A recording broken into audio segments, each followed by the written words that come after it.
কোনো প্রিপোজিশনের পরে ভার্বের কোন ফর্ম হয়?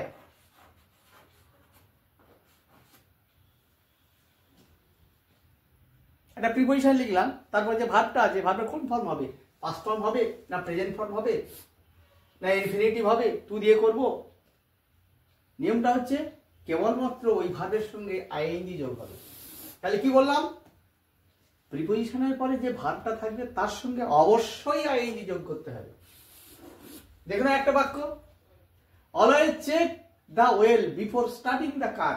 তাহলে প্রিপোজিশন এইটা, এরপরে যে ভার্বটা আছে স্টার্ট ছিল, এখানে স্টার্ট দেওয়া যাবে না, স্টার্টেড দেওয়া যাবে না, টু স্টার্টও দেওয়া যাবে না, এটা কি করতে হবে? স্টার্টিং, অর্থাৎ এর সঙ্গে আইএনজি যোগ করতেই হবে। এই প্রিপোজিশন, এরপরে ভার্বের সঙ্গে আইএনজি যোগ করতে হয়েছে। আর একটা দেখে নাও, you can not go home without finishing the work. তুমি বাড়িতে যেতে পারো না এই কাজটা শেষ না করে, এটা যে প্রিপোজিশন। এরপরে ভার্ব আছে যে ফিনিশ, তুমি শুধু ফিনিশ করতে পারবে না, আবার কি ফিনিশও করতে পারবে না, টু ফিনিশও করতে হবে না, পারবে না, তাহলে কি করতে হবে?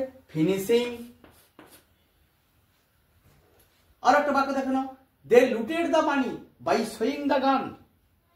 যে বাই আছে প্রিপোজিশন, তাহলে শো, শোড বা টু শো হবে না, কি করতে হবে? শোয়িং করতে হবে, যেহেতু এটা এখানে একটা প্রিপোজিশন আছে।